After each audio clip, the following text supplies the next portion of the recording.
Greetings, fellow humans. This is Pat Callahan from All White Tukey.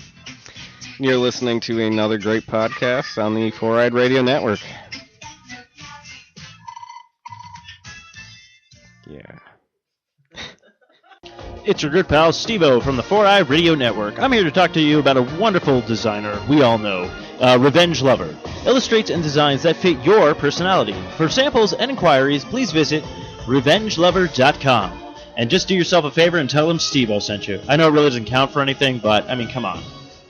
Who are you gonna trust? You gonna trust somebody else? No, you're gonna trust me, Steve-O. Because, face it, I'm awesome.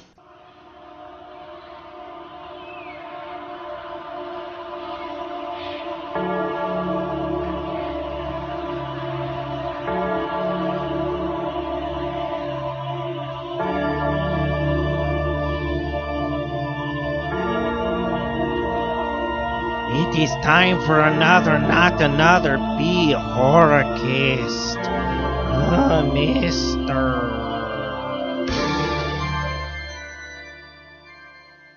Hi, yes, and welcome to Not Another Be Horrorcast. I, of course, am your lovely host, Steve-O, along with my, I'm going to call you the Elvira of the podcast. That would make sense. Because she's got big boobs, guys.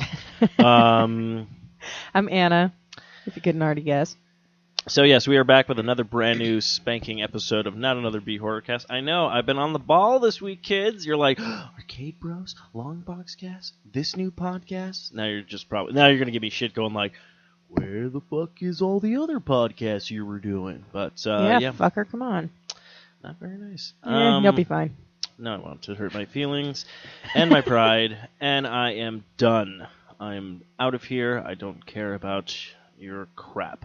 But, of course, we are brought to you by, of course, we're on the 4i Radio Network. You can find us on Facebook, Twitter, Spreaker, iTunes, Stitcher, Zune Marketplace, BlackBerry Podcast, Blueberry Podcast, Mirror Guide, Double Twist, Mirror Guide, PodcastDirectory.com, YouTube, Swell Radio, Player FM, and Double Twist. And, of course, we're brought to you by Revenge Lover. Illustrates and designs that fit your personalities. For samples and inquiries, visit revengelover.com.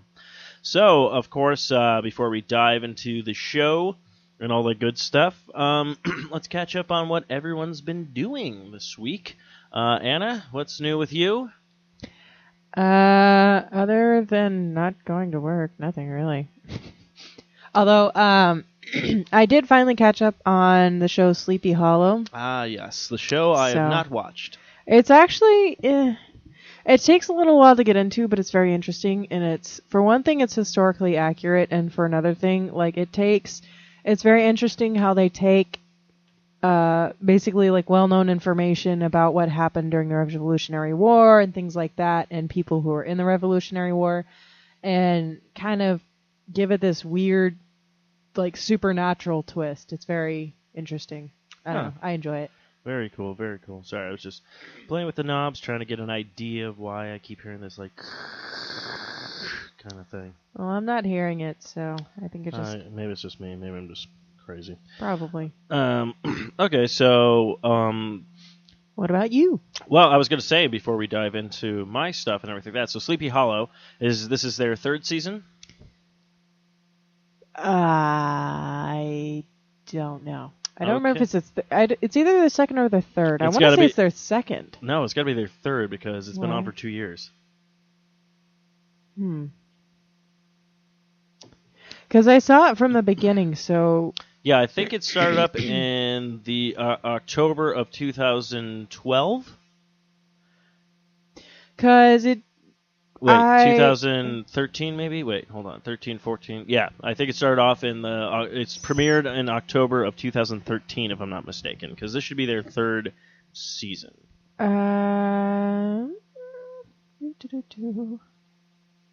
Wow, then I was totally oblivious. Well, I watched it back to back, so that would probably that's fine. explain. But anyway, so anything new going on in this season? Anything that's interesting? Anything that you feel like... Oh, you're right. I'm always right. Shocker. No, it's they have a new villain in it, which is really I don't know where they're gonna go with it. So it's kind of interesting. They're going a lot darker. Like the first 2 seasons had a lot of witchcraft in it. Mhm. This one is just going like straight dark, which is kind of nice. And it has and they also did a crossover episode, well, 2 crossover episodes with Bones, which had less supernatural than I wanted, but it was still very interesting to see those 2 casts interact. Mm. And but actually in this new season they have Pandora. If they would have kept, if Fringe was still going, they could have done a great crossover with Fringe and Sleepy Hollow, because that would have fit in the same kind of universe. Oh, I never watched the Fringe. Oh, Fringe was great. Maybe they'll cross over with Arrow or something. No, because it's 2 different networks, Fox yeah, I and know. whatnot. I'm just kidding. Anyway, so you were saying, so it has something to do with Pandora? Yes, they have Pandora. Well, everybody does. It's on your phones. And, nah, you're funny. As in Pandora's box. It's a specific one. Like they're saying that they have Pandora, like there's Pandoras in different, or the story of Pandora in each different, like mythology from each culture. So I don't remember which one this is. They said on the show, but I wasn't really paying attention. That's right. But no, it's actually very good, and it's very interesting, and it's pretty well put together. Well, so that's good. Which is great, because especially it's really hard, unless you're supernatural, which even then they make fun of their incredibly cheesy effects sometimes, but it's really difficult to make a show scary and like intimidating and kind of like they do a good job with that. Yeah, actually, a lot of shows have really developed on how to do that and kind of give you a good, like, kind of creepy factor, creepy, like, scare factor and everything like that. So, but a great show that I believe either just premiered or was just out, but if you can catch it, Stars right now. If you own Stars, highly recommend checking out this show. If you don't have Stars, you can watch at least the first episode of this show for free, but I watched Ash versus the Evil Dead. Yes. And it is fantastic. Now, I was trying to figure out, because I didn't know all the backstory on Ash versus the Evil Dead, and what I mean by just the show. I know, Evil Dead 2, Army of Darkness, but apparently, when I was watching the show, I was all like, this is weird. They're only kind of referencing Evil Dead, the very first one. I'm like, what about the Army of Darkness? And then I found out with legal issues and all that kind of mumbo-jumbo, they can't really talk about anything that happens to do with Army of Darkness, which is kind of disappointing. Yeah, that's very depressing, because number one, that's the only Ash movie that I've seen. Well, I've seen the new Evil Dead, but I haven't seen the old Evil Deads. And old Evil Deads are great. But except for Army of Darkness, which was fucking amazing. But I think Army of Darkness, if I'm not mistaken, I could be wrong, and kids, if I am wrong, feel free to tweet at us at our Twitter page, which I know you won't, but at BHorrorCast, or you can even hit us up on Facebook and going, no, you're wrong. I always call people out telling me, hey, if I'm wrong, call me out on the shit, but no one ever does. So, but I believe... So please call Steve out on his shit, because somebody needs to. Well, we need someone to like the page more and stuff. But I think the Army of Darkness, I believe, was more of a big budget film from the other two, because the other two were kind of independent by Sam Raimi, and this one I think it had actually a movie big studio behind it. I believe it was Universal. I think so. I'm leaning more towards that, because it seems like Universal would pick something up like this. But what I like about Ash versus the Evil Dead, Bruce Campbell is fucking fantastic. He just makes that show. All the other characters, actually, you don't know these characters, and they're being introduced, slowly. But already, I like everybody in the cast. I think everybody's really good. I actually thought that his sidekick guy was going to be annoying, but he's really he's very complimentary to Ash. He's very funny. He's got some good lines and everything like that. So it's but what I like about the show is Sam Raimi is directing and I believe writing most of the shows. I know when I say writing, but I mean usually with a show there's a bunch of different writers and stuff like that. But I think he might be the guy that I know he's directing. He directed the first episode and stuff like that. Really went back to some old school stuff. We saw a little making behind the scenes of it where they try to use all real kind of makeup and prosthetics and things like that, and not try to go so far fetched of we're going to use it like CGI and all this kind of stuff. Like they're really trying to bring it back to the old school. Army of Darkness and stuff like that, but just great. And it ends. And I was gonna say I was really impressed with the whole the possessed girl in the haunted house that took her head and twisted it back. Yeah. That was a prosthetic. That wasn't CGI, yes. and it was freaking beautiful. Like, all the creatures are exactly like you remember it from, the movies and stuff like that. The weird wackiness, the humor and stuff like that. Bruce Campbell was just born to play this role. I'm really hoping that they do Freddy versus Jason versus Ash movie. oh, that would be amazing. Now I know they Versus won't. Hellraiser. Would be great, but he's perfect in the role. He owns that character. It ends at such like the episode ends and you're like, oh shit. Like, it makes you want more. Like, everything just falls into place, and it's a fun ride. Like, if you're a huge fan of Evil Dead and everything like that, I highly recommend this show. I'm going to probably recommend it to Matthew, because I know he has stars. So I'm going to be like, you bastard, you better check this out. So, yeah, Ash vs. the Evil Dead is on Stars. Highly recommend it for all you horror fans out there, because it's just great. But diving into some of the news that we have going on this week. Now, we did watch a movie.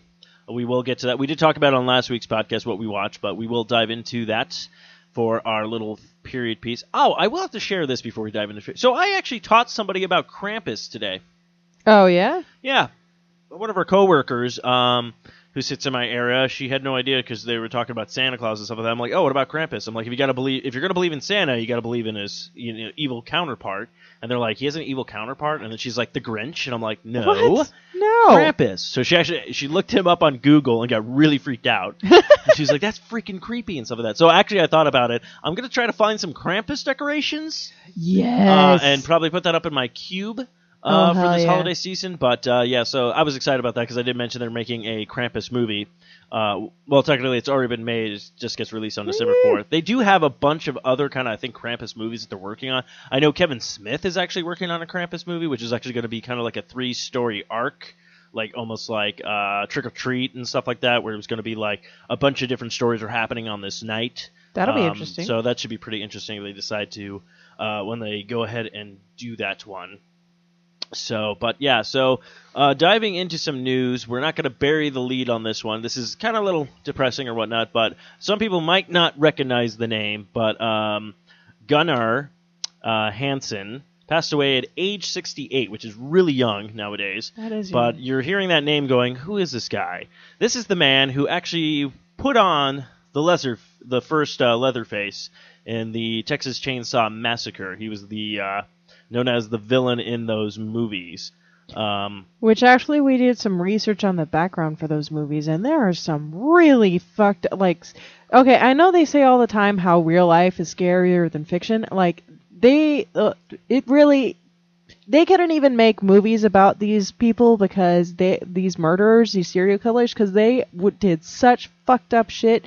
Like if you try to make a movie about it, like even if you only put half of the stuff in that they did, it would be rated R. Like it was horrible. Well, yeah, like I was telling my co-host earlier the week that it was based when they say based off a true story and everything. Like everything that happened in that movie didn't really happen in real life to a bunch of teenager kids, but it was based off of an actual real life person named Ed Gaines.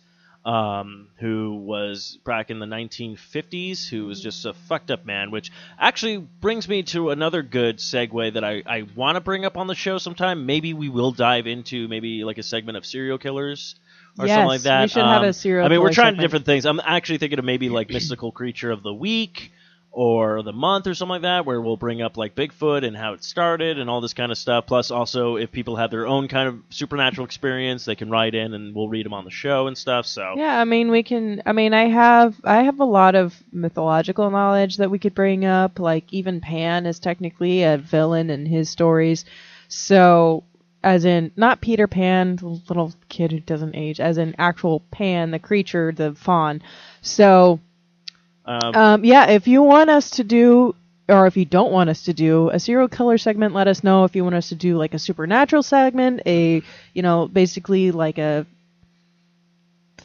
myth segment or fable segment or whatever, like, because a lot of horror movies now are starting to do movies based on like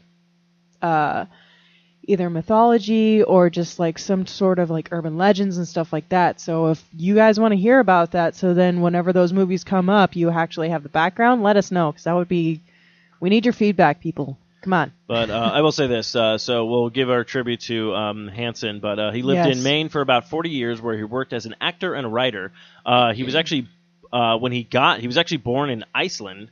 Ooh. He was 6'4" and 280 pounds for the first movie of Texas Chainsaw Massacre. Okay, so even without the mask, he was scary as fuck. Oh yeah, he was a big guy. I mean, that was like the guy who originally played Jason. Like he was a 6 foot Yeah. tall guy. he And was the a guy and the big guy who dude. replaced him, was like that same height too, and everything like that. So it's kind of cool. But Which actually, going back to that a little bit, like, sorry to interrupt you again, but I was just gonna say, like, especially with Leatherface being 6'4", with Jason being 6 foot something, then to have Freddy Krueger, who's what, like 5'10", or at least he looks pretty Possibly. short in the movies, Yeah. like, and they were actually able to make him scary and make him intimidating, like, they did a good job with that. So, yeah, I will say this. If you haven't seen the original Texas Chainsaw Massacre, I highly recommend it.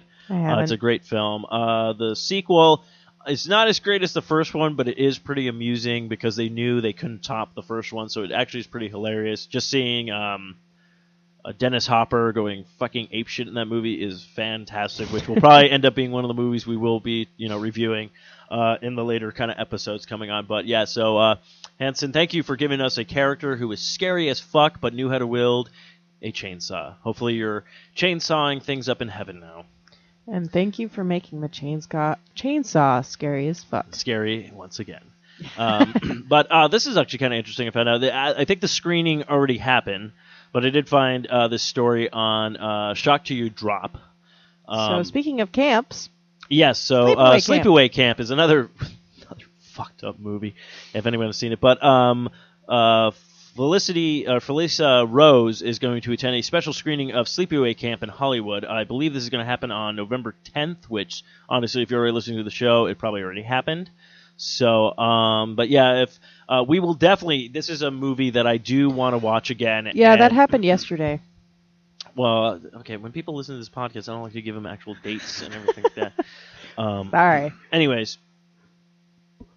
But actually, no. The Campfire Out Another Road and a special one-shot show will go down on November 28th Oh. at the Arena Cinema in Hollywood. So, yeah. But anyway, Sleepaway Camp, I'm not going to spoil anything. It's a fucked up movie.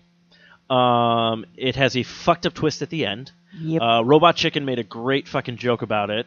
And then, yeah, so if you haven't seen Sleepaway Camp, and if you've never seen Sleepaway Camp, or if you have seen it and you know people who haven't seen it, this is like the best thing you could do is you watch it with them, and then when it gets to that fucked up part, you just look at the look on their face, and it's priceless. So yeah, so we'll definitely talk about Sleepaway Camp. Is definitely going to be one of those films that are up in our categories to review and whatnot. But yeah, I think that's kind of great that the movie came out in 1983, probably trying to market on the whole 80s slasher horror things. But as people say, Sleepaway Camp just screams 80 goodness. But yeah, so that's going to be interesting when that kind of comes out again. So this is actually kind of a crazy... It's cool news, but I also feel like I think we're getting overwritten by zombie stuff now. Don't get me wrong. I love Walking Dead. I love zombie video games. I love zombie movies. I think like now they're doing Fear the Walking Dead, but I just think AMC is just picking anything up with zombies in it now. But congratulations to George Romero's Empire of the Dead was just finally picked up to be a TV series. Now, if you don't know George Romero's work, he basically pretty much did Night of the Living Dead, Dawn of the Dead, Day of the Dead, Land of the Dead. So, yeah, he's pretty much I would say, I'm going to say the godfather of zombies. Pretty much took a low-budget film and made it into a crazy-ass, popular Thing. Franchise or whatnot. But yeah, it looks like it's going to be a mini-series that's going to be picked up on AMC.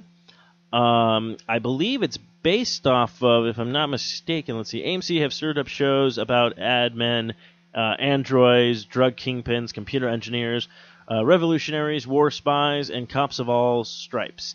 But no subject has been more relatable of them than zombies. The Walking Dead remains a juggernaut for the network, no matter how cranky viewers get about certain unresolved cliffhangers, so much so that it spawned not one but two successful spin-off series, Talking Dead and Fear the Walking Dead. Which is why I think it's important to bring other things into the equation, because zombies are great, but I mean, there's only so much interest that you can create for it. Well, this is the thing. What I like about The Walking Dead is it's the same thing with every zombie movie. You want to fear the zombies, but you also have to realize it fucks people up when they're in this post-apocalyptic world, such as some of the video games I played, Fallout 3. Yeah, there's fucking creatures out there that are trying to kill you, but most of the times I'm getting attacked by human beings. Yeah. You know, same thing with Mad Max and kind of stuff. It's like, it's all this kind of just the human connection of how people can, you know, everyone, right now we're all fine. We're all treating each other respectfully. But if something happened like bomb dropped or zombies attack or something crazy where it puts the world into disarray, I don't think a lot of us who are close friends with each other right now will probably be like, fucking that guy has a can of beans. Fuck this guy. Did you guys go to like middle school together for like 10 years? Fuck that guy, you know. Wait, why would you go to middle school for 10 years? Well, when the zombie apocalypse happens, I'm holding up in a middle school, so I'll be there for 10 years. Oh, got it. Okay, that makes sense. Yeah, and I think after a certain Saved point, my it'll sail on stop. that one. I think at a certain point, it'll stop being a zombie apocalypse and just a cannibal apocalypse. But it looks like no wonder AMC seems hungry for stories about the undead, as the undead are for brains. According to a news reporter, the network now ventures into zombie territory with the Empire of the Dead, based on... Okay, this is where I read that. Based on the Marvel comic written by the Godfather, and I said that! I said Godfather. I am so on the ball with this cast is up my fucking alley. Of zombies himself, George A. Romero. So so that should be very exciting to see. And I'm actually kind of curious because now I'm like, we're gonna see Walking Dead, and then we're gonna see this miniseries. And I'm really kind of curious how the zombies are gonna look. So this is not related to zombies. This is going back to Ash versus the Evil Dead. Mm-hmm. Apparently, there's an artist named Sean Hughes who created a children's book of the Evil Dead 2, and it's called The Littlest Deadite. Oh, now I want to see. It's pretty cute, actually. So if you swipe right, you can see the little pictures that it has in there. So this is perfect podcasting right now because we're looking at images you kids cannot see. Yeah, sorry. It's on bloodydisgusting.com. I was going to say you might just want to post the link on the Facebook page. I'll send the link over to you since it's on my iPhone. Apparently, you can't create links or click on links whenever you're on an iPhone. Well, I'm trying to do a show, so I'm going to have to look at this later. But the picture, basically, the pictures are cute. Yes. So, which I think is awesome. This is probably why I don't have kids. No, you don't have kids for other reasons, but we're not going to get into those. Yeah, that too. But one of the reasons why it's good that I don't have kids is because if I had kids, I would totally get that for them and read it to them as a nighttime story, and they'd be like, "Mommy, there's something under my bed." I'd be like, "Okay, good night." So this is actually by Bloody Disgusting. I did find a couple of different news pages while I was researching for the horror podcast. So I did actually follow a couple of them on Twitter and a couple of them on Facebook. Oh, that's smart. So we can get a little bit more stuff when things pop up. Now this is what I love. Now this caught my eye just for this reason because I had no idea they were even doing this. So Fox can't decide on a name for their Frankenstein series. I had no idea Fox was planning on doing a Frankenstein series. Yes, I talked about it on the podcast last week. Did you? Because I thought you were talking about the Frankenstein movie that's going to be coming out with Daniel Radcliffe and Professor X. Or maybe it was a couple weeks ago, but I didn't know that they were coming out with the Frankenstein show. Now, I guess it's called right now is the Frankenstein Code is with the trailer being released is what they're calling it. I don't know if that's what they're going to call it. I say you guys should just call it Frankenstein. Frankenstein. So, but yeah, that's nothing. But speaking of other Fox shows, so I wonder if this picked up steam because of the show that you and I have been saying we're going to watch and we haven't watched, but Scream Queens. Yes. We need to get on that. But a quick-ass thing I did realize, Jamie Lee Curtis actually was at BlizzCon last weekend. Woo! Dressed in a costume. I thought it was pretty funny. I've never seen the first the season of it, but apparently Scream the movie has been adapted into a show. Yeah. So I guess it gets a second season. That's good. Apparently, it was good enough to keep around. So let's see. This is right up my alley. So I saw this and I decided, let's see if I agree with these 5 games. Apparently, Bloody Disgusting says 5 more video games that need film adaptations. So I will definitely agree with the first one I'm looking at because I definitely know where that screenshot is from. But the first one they said Dead Space. Ooh. Now, Dead Space is basically zombies in space, alien crazy zombie creatures and stuff like that. I actually not have finished the first game. I need to go back and play it, but it is fucking creepy as hell. Well, they have an anime movie about Yes, I've seen of that. it, and I watched that, and I was like, what the hell? But I remember playing the game. I got pretty far in it, but it got to certain points where I'm just all like, holy fucking shit! Like things. They know how to do their lighting in that game. They know how to do this kind of stuff. But it gets to a point too where you start upgrading your stuff, and then things aren't as scary anymore. But it does have some scare factors. I'm trying to remember the last game. I was actually really kind of like, holy fucking shit! Like really like jump Scared? motion and stuff Yeah. like that. But Dead Space is one of those games that I was like, holy crap. So that's one. The next one, let's see. The Last of Us. Yes. The only problem I have with The Last of Us is they're not going to cast the people that I feel should be the people. Definitely Ellen Page as Ellie. I don't know who Ellen Page is. Ellen Page was Shadowcat in X-Men Days of Future Past. She was the one that was helping Wolverine. She was also got in Inception. She became the new architector they needed. Oh, she's from Juno. Yeah, Juno. Yeah. And then the other guy, I don't know his name, and I always just escapes me, but I think he'd be perfect. Michael Fassbender. No. The guy who plays the werewolf in True Blood to be the main guy. Who plays... Oh, in True Blood. Oh. Yeah, the guy with the huge beard. Because honestly, he looks exactly like the Yeah. character Yeah. in The Last of Us. So And he's a good actor. I'm not just saying just because of that, because I think he could actually bring something to that role and everything like that. So yes, I totally agree with The Last of Us. This one I am not going to agree with because I think this would be as shitty as a Mortal Kombat movie. Twisted Metal. We already had a Twisted Metal movie. It's called what is it called? Shit, it was called Death Race. Oh, yeah. Yeah, that was Twisted Metal is just a terrible bunch movie. of crazy-ass motherfuckers in cars just trying to destroy the world or left of the world or whatnot. I would not agree with that one. Well, basically, Death Race is the same movie as Crank is the same movie as Transporter well, 3 or whatever the fuck Transporter it was where he couldn't slow down. They're all the fucking same. Technically, Death Race is based off of a classic movie called Death Race 2000, where it has a guy called Dr. Frankenstein in it, and it also has Sylvester Stallone in the movie as well. If you Yeah. have not seen Death Race 2000, I highly recommend it because it is great. It is bad, but As it is in, fun. it's great as in fucking Oh, it's hilarious. a bad movie, but it's just like the concept. Basically, so in Death Race, the remake, it's because I want to get my freedom, kind of crap out of jail or whatnot. Death Race 2000 is you race across the world with this crazy ass race, killing people, trying to get into first, so you can become the president of the world. Ooh. Best storyline ever. This one, I definitely agree with them. They're saying Heavy Rain. I just remembered. Okay. I think it was called Gamer.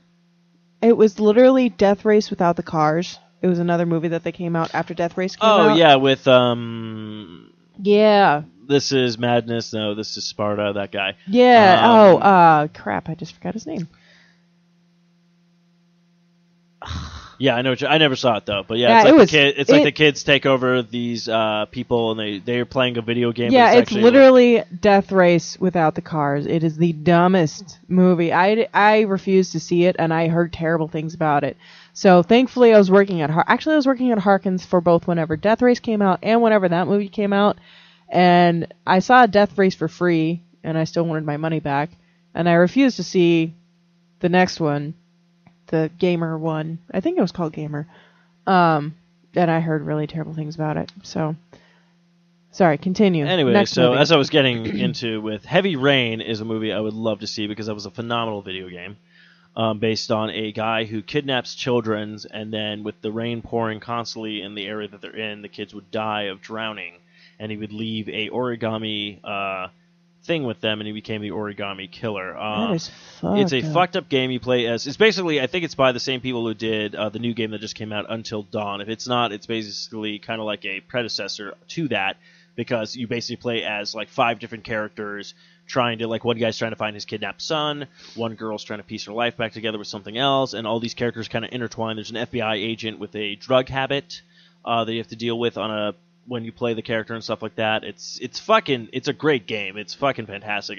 Basically, I told anybody, if you got a PlayStation 3, this would be the game you need to pick up.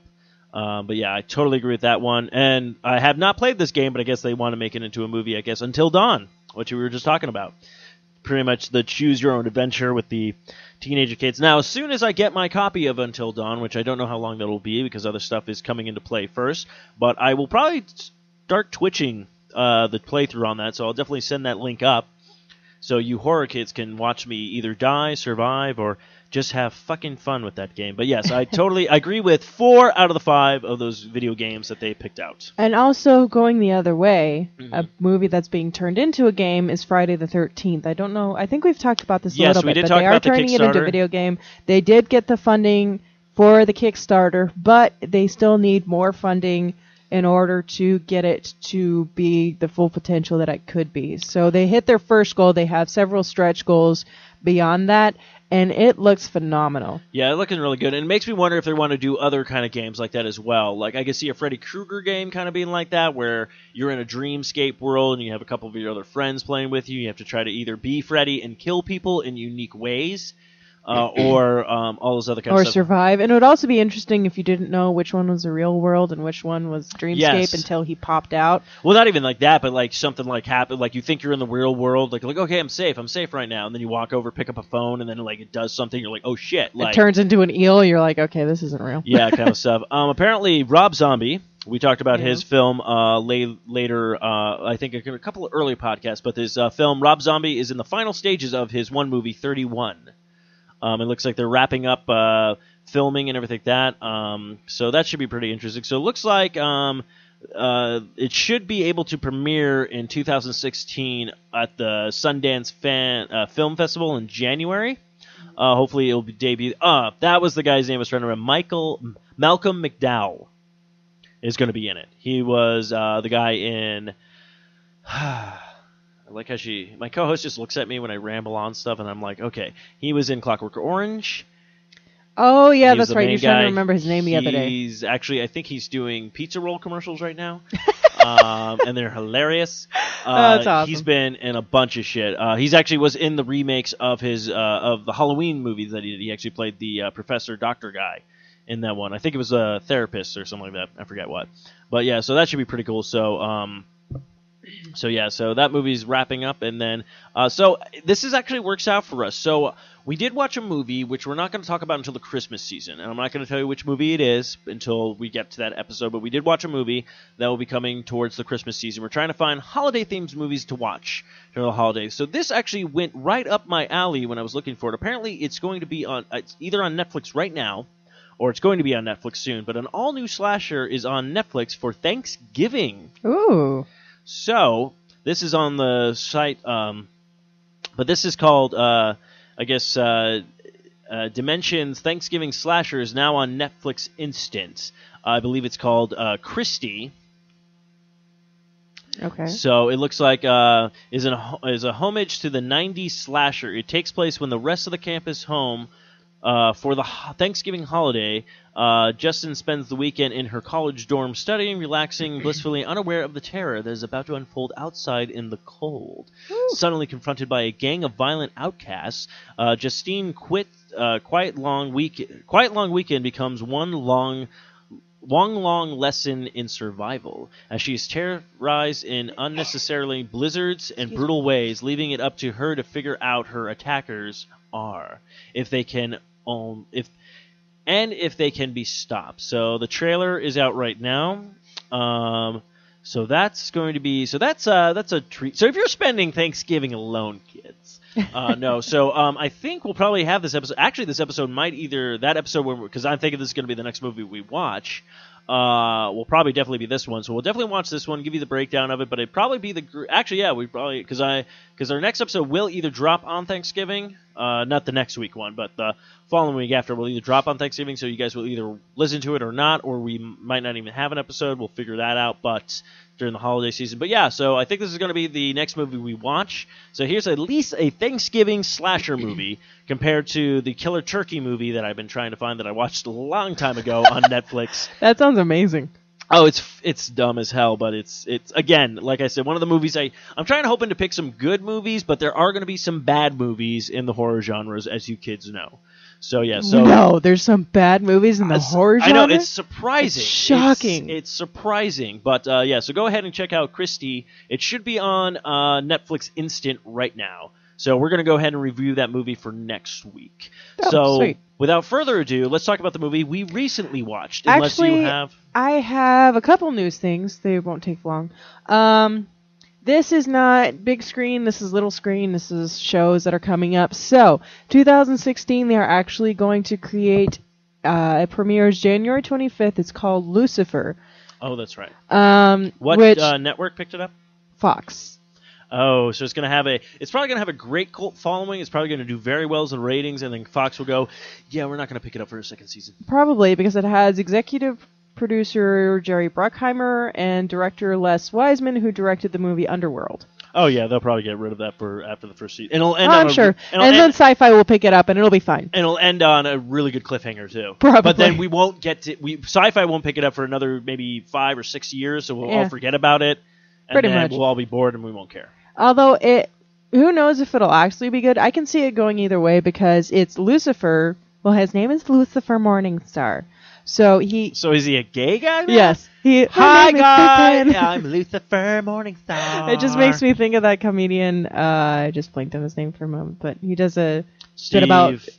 Yes, Steve Carell. No. No, you're thinking of Stephen Lynch. There we go. Stephen Lynch. Yeah, he does a song where he's like, "My name is Satan." Yeah. But maybe that'll be the theme song. That would be awesome. But yes, it's supposed to be Satan. Oh, sorry, Satan. And he Satan. basically. Oh, Saddam. Basically, that's what the show should be. It's you need a rest. They lied. It's not all these people behind. It's actually Matt Stone and Trey Parker. They're actually making a sitcom with Saddam Hussein and Satan. Oh, that would be amazing. I'd watch that. I'd watch the hell out of it. No, it's Lucifer basically got tired of the whole hell thing, so like I didn't even does. know. Yeah, just the usual. You And know what? so Now, he decided to go to. Well, this is what I love. He decided to go to Los Angeles and start a nightclub. Okay, if you're gonna start a nightclub, you go to Vegas. You don't go to fucking Los Angeles, or you go to New York, or you go to something like. Why didn't you just go to Hale, Michigan? Where the hell's? Hell, Michigan. Oh. Hell, I didn't know there's a Hell, Michigan. That's awesome. That'd be even funnier. He wants to get away from hell. He probably came from Hell, Well, Michigan. that's the funny part, because Hell, Michigan is all snow all the time, so it'd be perfect. Eh. It's like, where are you from? He's like, Hell. And then they're like, ah. He's like, no, Michigan. You don't let me finish my You need to let me finish my fucking sentence. Okay. So basically, he is done with this whole thing, and he owns a nightclub. He sees some chick get murdered, like some pop star get murdered outside of his nightclub, and decides to take vengeance on her killers. So... that sounds weird for Satan. Yeah. It's like, look, I've done my fair share of murdering and torturing and stuff like that. And but kill one girl! Kill one person! One pop singer! And I'm pissed. Sounds like a very bad reboot That's of why The I Crow. said it could definitely go either way. Okay, I will say this. If the series does well, and it picks up steam, can we get the spin-off series when Jesus decides to do that? Jesus is like, look, I don't want to be in heaven anymore. I'm kind of done. And he comes back down. It's all like, it was like, Jesus is back. But he's like, look, no. I'm not here to do the second coming yet. Well, didn't they already do that with Family Guy? Yeah, but I meant more funny, like better. Like, that episode's kind of weak for Family Guy. Other thing I wanted to talk about is apparently on Sci-Fi, they are going to start a Van Helsing show. However, it's going to have a girl. Hugh Jackman coming back, eh? Hugh Jackman? No, it's not Hugh Jackman. They're going to have Vanessa Van Helsing, who is Van Helsing's daughter. Yeah. All right there, little So- Sheila. You go out And there she and you wakes fight up some 5 years vampires. in the future and finds out a bunch of vampires are around, and she has power over them or some bullshit. I don't know. I didn't read the whole thing because after I read something about she has power over it, I was like, all right, I'm done. Yeah, the kind of power she has, and she has Wolverine claws. No, Hugh Jackman doesn't. No, we're not mixing all that. And then she's going to be limitless and whatnot. Hey, mates, this is Hugh Jackman. I was that weird pirate thing in that Pan movie that no one saw. He was? Yeah, Oh, yeah, he I was. was bald. I was in Les Mis or whatever. I sang. La, la, la. So, I was in La La La La La La Wolverine. I got one more movie, and then I can do whatever I want, Sheila's. Anyways, okay, so the movie that we watched last time was Hellraiser, the original from 1987. Now, what I'm going to pull up is the IMDb. Oh, actually, this is Wikipedia, so it lied to me. So anyway, I'll just read the little synopsis so everyone can get a little thing. So if you haven't seen Hellraiser, it is on Netflix. I remember watching it probably when I was like 13, 14, something like that, and then rewatching it again now. I kind of like we're going to have probably a good debate on this of things we liked, things we didn't like, and whether or not we like it. But yeah, Hellraiser is a 1987 British horror film written and directed by Clive Barker. Now, it looks like Clive Barker, I think, directed and wrote Hellraiser and Hellraiser 2, because if you check out the entire other Hellraiser movies that I had no idea there was a shit ton of them, There's 9. His name is not on it. Like in the Yeah. first one, it says Clive, Barker's Hellraiser, and the second one says the same thing. It was actually based on his novel called The Hellbound Heart. The film spawned a series of sequels. And it involves the resurrection of. So basically, I'm going to give you a little synopsis. So basically, there's a puzzle box a guy gets in the beginning of the movie, does some stuff with it, opens up these Hellraisers, I guess, come out. Oh, I can't remember. I forget what I'm trying to remember what they're called. Let me check IMDb and see if it tells me what it's. Yeah, that's what called. I was trying to remember where it said. Let's see, Frank Pence. Oh, the Cenobites. Cenobites. There we go. The Cenobites, which I feel Not to be is confused with Cinnabon. That's no, not even that. Just even Cinnabites. I've heard there's things called Cinnabites. I think Taco Bell sells Cinnabites. yeah, those little- Cinnabon, cinnamon. No, that's cinnamon twists. Oh, cinnamon twist, but still, cinnamon bites. You're like, cinnamon bites. So Cinnabites. So these Cinnabites or whatnot. Dang so it! Now I want Taco Bell. You suck. hey, that's why I ate it. I'm thinking, fuck it, Taco Bell after the podcast. Sweet. Bung. So No, that's the high person's Taco Bell. no, that used to be what they used to do. Bong. They used to say that at the end of their commercials back in the day, and then people realized, like, wait a minute, you can't use that. So on the IMDb page, I'm going to give you the rating they gave it when the movie came out. So right now, out of 10, it got a 7.1, which actually isn't bad for this film. Actually, this is what they put in for their synopsis. I got to go to IMDb for their synopsis. So an unfaithful wife encounters a zombie of her dead lover. Demons are punishing him after he escaped their sadomasochist underworld. Now, I'll say this. If you put this on Netflix, you would read this and go, what the fuck? And check it out and realize, wow, okay, this is completely different Right. than... Okay, but what they put on Netflix was just like, someone finds a puzzle box and they get more what they bargained for. Hellraiser, rated PG-13. Rob Schneider. Yeah, Rob Schneider. And then before we dive into what we liked, what we didn't like, all that kind of stuff. So Rotten Tomatoes, they gave it a 63, and this is the their actual rating. And then the audience scored it as a 73. So it looks like IMDb and audience, which I think IMDb is pretty much audience people anyway. So well, they have critics. They have a critics rating, and then they have the audience rating. So the critics rating was a 63. The audience rating was a 73. yeah, so it's kind of like in the same thing. So it kind of makes sense. So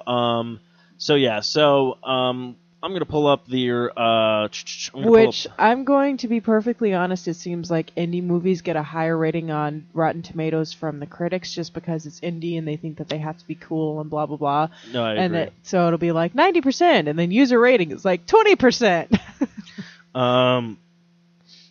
I had no idea that was their last name was Cotton. Whose last name? Julie is Cotton, Frank Cotton, Larry Cotton, Oh, in the movie. Christine Cotton in the movie. So anyway, do you want to? So I gave that kind of little bit of a summary and whatnot. Do we want to? So this was your first time seeing Hellraiser, correct? Correct. Okay, so when you jumped into this movie, was it what you expected, or was it completely different than what you expected? It was different wow. It was different than what I expected in that just I guess the present or how the movie began was very 80s. It had a lot of potential and it did get interesting at the end. But after a certain point, I was just like, eh. I mean, I liked it overall. I just the chick at the beginning, the British chick, just kind of pissed me off, and I was like, really? Yeah. So, but I thought that they did a good job with it overall, and I really did like the Cenobites. Well, the problem I had with the Cenobites is like he's like the front runner. So the main Cenobite is actually Pinhead, who is played by Douglas. Where is his name? Douglas, where are you? Douglas Bradley, as Pinhead. And the problem is like he's on the posters, he's everywhere, and I'd say the Cenobites maybe is maybe 15 minutes screen time throughout the entire movie. Yeah, he's maybe more than that, but he's really low down on the list Everyone's of how much screen time, which really sucks because if you made a movie that was like more, which actually in the second one they had him a lot more, they had the backstory a lot more. That's what I was waiting. You feel like the story that they give you really wanted to know more about the puzzle box. I think that was probably the director's plan. And then I think in the third one is whenever he was really going to delve into like who Pinhead was, his backstory and all that kind of stuff. So I think the first movie was to introduce the puzzle box, the second movie was to introduce like basically their underworld, and then the third movie was to really dig into who Pinhead was, what happened to him, how he got there, etc. But since he didn't do the third one, it's a totally different movie style. I started watching the third one and I hated it. Well, I still have to. I have to rewatch the second one and then watch the third one. I'm trying to remember when I trailed off on those movies, but we will talk about those ones in the next franchise. So, So I will say, like, I like the character designs on the Cenobites. I like the. I will say this. There's a couple of parts of the movie where. Okay, so I will talk about the ending. I'm not trying to give stuff away in case you have not seen the movie yet. But there's a part of the end of the movie where she's doing stuff with the puzzle box and she's making the Hellraisers go away, the Cenobites go away. And after all of it's said and done, the house collapsed, like all this stuff, like her boyfriend's with her towards the end of it. Doesn't say a fucking word. Like, doesn't go like, what the fuck is going on? Like, nothing. He just kind of like, oh, are you okay? All right. Yeah, he's like, are you okay? Oh, that was scary. Okay, let's just go. Let's go over here. And then he's not even in the second one. I'm like, really, you're not going to check on your girlfriend at all. Even basically, and then how it ends with the fire thing and stuff like that, which again, I don't want to give stuff away if you haven't seen it yet, but there's just a part with the fire where like the thing happens and leaves, and I'm just sitting there going like, what the fuck did I just watch? Like, I couldn't I'll honestly say, when I first saw it when I was 13, it scared the fuck out of me. Like, it was a really scary movie and stuff like that. Watching it again, I'm going, oh, okay, I wasted 2 hours on a weekend. I don't think it was really a waste, though. I mean, for one thing, you have to give credit where credit's due. It was a good story. No, really. I thought it was a good story idea, and Pinhead really was creepy. And if they had done more with Pinhead, it would have been an amazing movie. But they didn't do enough with Pinhead. They didn't cover his story, and they really didn't deliver on anything. Yeah, the funny part is a movie called Hellraiser. I will hands down give it this. It had really great makeup design, especially with Frank when he comes back and he's becoming like a corpse and becoming whole again. That was a very good makeup design. Stuff of that. All the Cenobites have a good makeup design to him as well.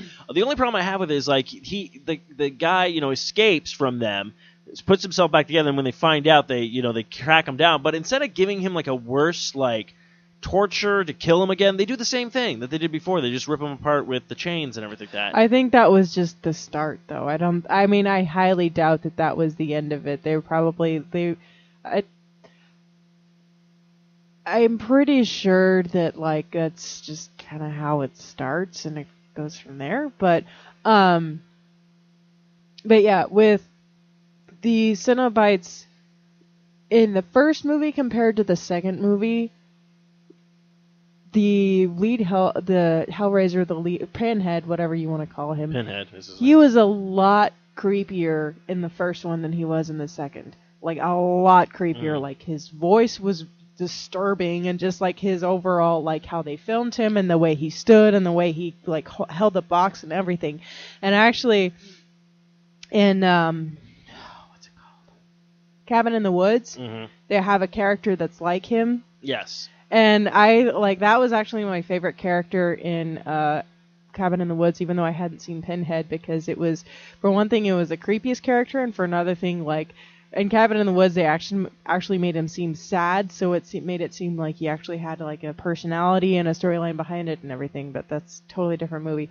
But I think that if they do a remake of Hellraiser, they'll be able to do it justice. But they need to get the right people, and I think if they use the original Hellraiser, it'll be great. But well, before we get into our ratings about it and stuff like that, well, Hellraiser had its first public showing at the Prince Charles Cinema on September 10th of 1987. The film was released in the United States September 18th of 1987. The film grossed $14,064, United States and Canada. So it did pretty well, for an opening movie, because I think it only, I'm trying to remember where was its budget's at. Yeah, the budget was only $1 million. Yeah, so they did a good job. So it did a very good job coming out and stuff like that. Remember, we're talking about receptionists. A lot of people liked it and stuff like that. Now, there was in talks with a remake, which I did want to get into. Dimension Films' remake of Hellraiser was announced November 2006. French director Pascal Legouis. Yeah, maybe, I don't know. Was set to direct the film, but was later taken off the project due to creative differences with the producers. Wanted the film to be very serious, taken... blah, blah, blah, teenage drama, whatnot. So October 20th of 2010, it was officially announced that Patrick Lejeune and Todd Farmer were to direct and write, respectively, the reboot of Hellraiser franchise. The film story would differ from the original film, as Lejeune and Farmer did not want to retell the original story out of respect of Clive Barker's work. The film was instead forced on the world The film was instead focused on the world and the function of the puzzle box. However, in 2011, Farmer confirmed that both he and Lejeune were no longer attached to the project. Now, as of October 24th, 2013, Clive Barker posted on his official Facebook page that he would personally write the remake of the original Hellraiser, and he had already completed a deal with Dimensions Films, Bob Weinstein. He also stated that he will be pushing for practical effects rather than CGI, and the original Cenobite actor Doug Bradley would return as Pinhead, but that again was back in 2013, so we don't know. Of course, Hellraiser did get a little bit of an adaptation on comic books in the late 1980s to the early 1990s. The three volumes are available digitally exclusive through the Devil Do Digitals comics. So what was your takeaway from that film? I mean, do you think that they could have done better, or do you just hate it? Or I don't hate it. I just feel like it focused, like I said, the makeup stuff was really good. I felt the story was a little bland. It takes a while for it to get going. And then the stuff you wish they would focus on, such as, I want to know more about this puzzle box. I want to know more about these characters. I want to know more about all this kind of stuff. And instead we're focused on this stupid family, a cheating wife, rebuilding her husband's brother who she slept with, all this kind of bullshit that I'm just like, I don't really care kind of thing. Yeah, that's the thing that I didn't really understand is, like, why was she sleeping with her husband's brother? Like, why didn't she just marry him? If they were so in love, like, why didn't they just, marry? Why were they hooking up behind his back? I don't know. So, what's your rating of it? My rating, I would probably give it to what everyone else gave it. I felt like it had potential, but they didn't deliver, in my opinion. That's what I'm saying. Like, the second one is probably like what you want from the first movie, so it's like, okay, so I will give credit where credit's due. So I'd probably give it about a 7, 7 out of 10. Yeah, I'd probably get about a 7 out of 10. So to me, it just feels like you're like, oh, this Pinhead character is such a cool character. I want to know more about his backstory. I want to know more about these creatures. I want to know more about the origin of this puzzle box. Yeah, it was a fascinating thing to like tap into, and it just was like, okay, done. And you're like, what the hell? Literally you tapped in. Yeah, that's what I'm saying. I would say you literally tapped into that little bit of it for maybe 10 minutes in the entire movie. And it wasn't even that in depth. And then it just kind of, like, the thing I'm more curious about, the guy in the beginning who gives the puzzle box to somebody, obviously he has a hand in it somehow because the puzzle box comes back to him for him to give it to other people. What's his whole deal and everything? So it's kind of like, maybe it would do better as a show. Hellraiser as a show, maybe. I could see a good remake movie. Yeah. If they're not going to go from the original story and come up with something new, I would say if you are going to do that, if it even is available, I say dive into more of the Cenobites characters. I think give a backstory on that. Give it maybe the origins of this, puzzle box or whatnot. But yeah, Hellraiser. If you want to see the rest of the movie, we'll be talking about everything because I am planning on maybe during the summer we'll do like the sequel-a-thon or something like that, where we talk about all these sequels of movies and where they should have stopped, where they should have kept going, where they should have never even started. We'll hit that up. But I think that's going to wrap up this episode of Not Another B Horrorcast, unless you have anything else you'd like to add. No. Well, Anna, if people are looking for, well, I would say you, but the only Twitter you have is, so if you want to follow us, you can follow us at B Horrorcast on the Facebook page and Twitter. If you want to give our Facebook page a like, go to www.facebook.com/Not Another B Horrorcast. I think we're trying to get basically I have a goal. If we get to about 50 likes, I think we'll do a contest. Every 50 likes we'll try to do a contest and give out prizes and stuff like that. I do have a secret surprise coming up soon. We will have a new sponsor on the entire network coming up soon, but we're not going to delve into that anytime soon. But yeah, so next week we'll probably be reviewing the movie Christie for the Thanksgiving season. We'll keep you guys posted to see what we're going to be doing with shows-wise during the holidays. Hopefully we'll get a Christmas list going for you guys. What great movies to watch during the Christmas season, and if you just want to have a good laugh. We did watch a pretty fucking bad one. Oh, that was horrible. I cannot wait to dive into this one, and I want to know if it's public domain because it really needs a fucking commentary. And speaking of really bad movies, I do want to touch upon this. This is last minute of it, but Mystery Science Theater 3000. Yes, I sent this over to you. Well, not only did you send it out to me, but I saw it earlier and stuff like that. But okay. I feel like not being like, hey, I already, because every time I do that, you're just like, oh, you already know. I am the internet, okay? I know what happens. You're all-knowing. Instead of Pinhead, I'm Internet Head. I don't get it. Anyways, but yes, so Mystery Science Theater has started a Kickstarter to come back, and I say fucking do it. Seriously. They have some of the best horrible movies ever, and their dialogue is fucking amazing. So they got horror films they make fun of, they got sci-fi movies they make fun of, they got series. They even did one, I got to remember what it was, but there was a movie about springs they got their hands on, and they fucking ripped that thing apart. Is it one of the shorts that they had before the movie? Yeah, it was like a short before a movie. Yeah. It was like, the world without springs, or what? It was like so fucking Yeah, they dumb. have so many, do reviews of shorts and stuff like that. I think so top 3 movies for MST3K for me are Manos Hands of Fate, which is a horrible horror movie to begin with. It was, oh my god, they had so much to make fun of. It was hilarious. Number 2, I'm going to put as, that was number 3, by the way. Number 2, I know you're going to disagree with me on this, but I'm going to put Manos Hands of Fate as number 2, or excuse me, that's the same one as number 3. Number 2, I'm going to put as The Final Sacrifice. Okay. Because it is if you love Canada, you probably shouldn't watch it because they rip Canada to shreds. Oh my God, I love funniest thing ever. Basically, if you listen to any one of my other shows, Pat and I rave about The Final Sacrifice. Yes, they talk about it all the time on All White Tukey, and it's an awesome. Every time you guys get off on that topic, it's hilarious. But my number 1 pick for MST3K is Puma Man because it's out. It's a superhero movie about a guy who gets the abilities of a puma from aliens from outer space. And it has Donald Pleasance in it, which is the only, the only halfway decent actor in that movie.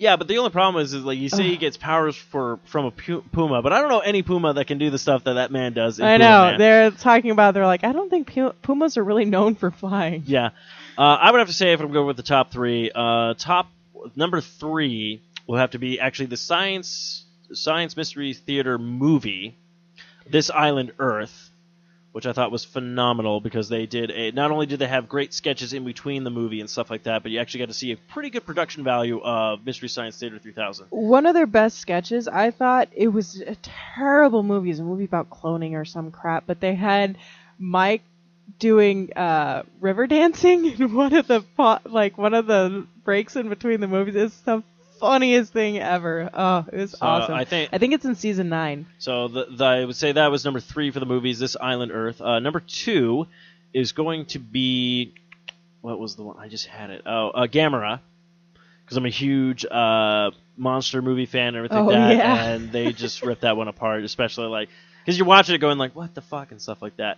And then the first and foremost is the one that, honestly, I can watch it all the way through. I find all the skits in it hilarious. And it's still funny, and even it's after still you watch funny it 100 every time times. you see it. And it's Final The Final Sacrifice, Sacrifice, yeah. just because it's great. That's where the greatest Canadian hero came from, Zap Rosdower. And also, if you guys watch MST3K, or if you want to find out about MST3K and you start watching, email us and let us know what your top 3 are, and we can either review it on one of the podcasts, or we can at least like acknowledge you guys and say, hey, thank you, and give you a shout out, and just let you know our opinion of those ones, or if we haven't seen it, we can take a look at them. So please let us know, because that would be awesome. But yeah, so that'll wrap up this episode of the Long Box Cast. Go ahead if you're a big supporter of Mystery Horrorcast. Science. What did I say? Long Box Cast. Doesn't matter. Long Box Cast. Yeah, I need more likes on Long Box Cast too. I'm the mascot of the entire network. You really are. They just need to put your face as the Fern Network. But yeah, so go ahead and give them some money for the Kickstarter of Mystery Science Theater if you're a huge fan and everything like that. But yeah, so of course this will be wrapping up Not Another B Horrorcast. Of course, if you want to follow me, you can check out all the other shows that I'm on. You can follow me on Twitter at Stephen Mooney Jr. On the Instagram at S Mooney Jr. I'll try to post some.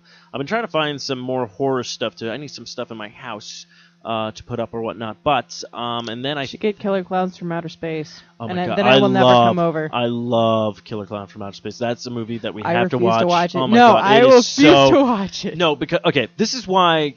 And I'm going to make an entire episode about Killer Clown from Outer Space. And this is why. All I'm going to say is when I first saw this movie and I was watching it, I wasn't sure if it was a comedy or if it was a horror film, because the lines between that movie were so fucking far and few between that you're like, oh, this is fucked up, but this is hilarious, but this is dark, but this is funny. Like, it was fucking weird shit. Like, you're sitting there going like, I'm supposed to be scared, but that's pretty fucking funny, and it's messed up.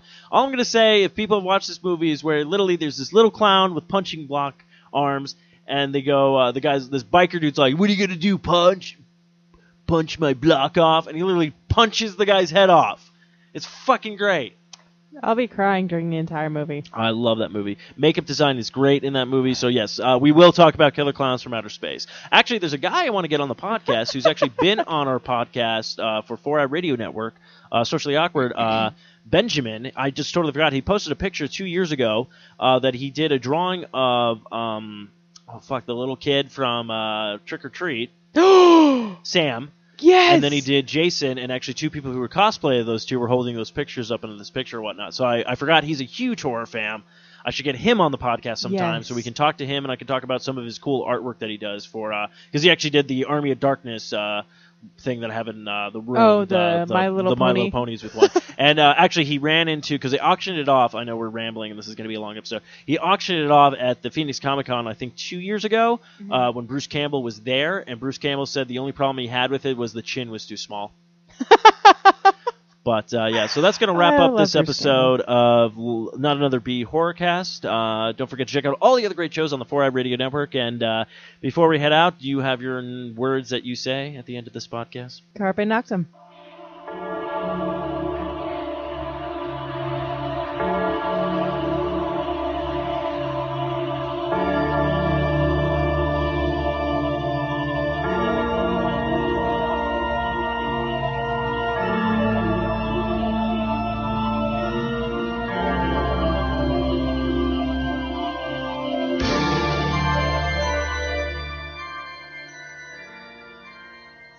This has been another fine production of the 4i Radio Network. For more great shows, check out www.4iradio.com.